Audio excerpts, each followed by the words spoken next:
party ప్రభుత్వం వచ్చిన తర్వాత వాళ్ళు ఇంత తొందరపడుతున్నారంటే సమయం ఉంది 5 ఏళ్ల పాటు ప్రజలు తీర్పిచ్చిండ్రు తప్పకుండా కాంగ్రెస్ పార్టీ మా ముఖ్యమంత్రి గారి ఆధ్వర్యంలో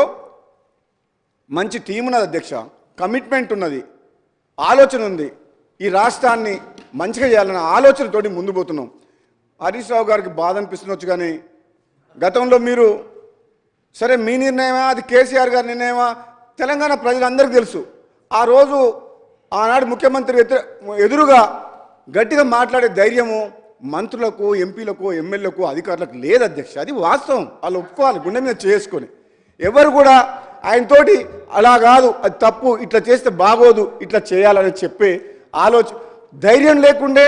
ఆయన అవకాశం ఇవ్వకపోయేటోడు ఈ రోజున్న పరిస్థితి వేరు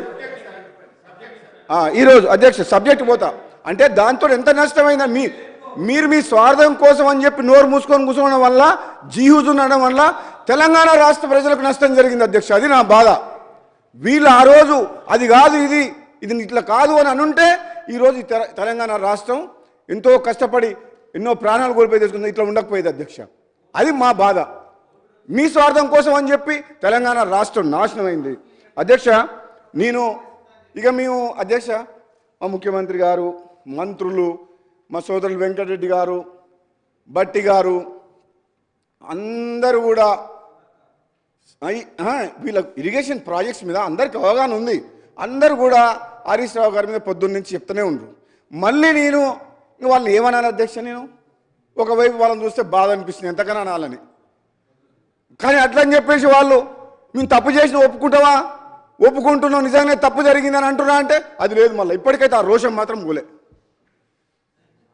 చేసిన తప్పులు చాలమని ఇంకా ఉల్టా మమ్మల్నే బదనామం చేస్తామని చెప్పేసి ఏదో ప్రయత్నం చేస్తారు కానీ చాలా క్లారిటీగా ఉన్నాం అధ్యక్ష కాంగ్రెస్ పార్టీ ఈరోజు గౌరవ ముఖ్యమంత్రి గారి నాయకత్వంలో ఎంతో క్లారిటీతో పనిచేస్తుంది తెలంగాణ ప్రజలు కూడా ఎంతో నమ్మకంతో ఉన్నారు వాళ్ళకి మేము ఏదో అరచేతిలో స్వర్గం చూపించినట్టు మేము ఎప్పుడు మాట్లాడతలేము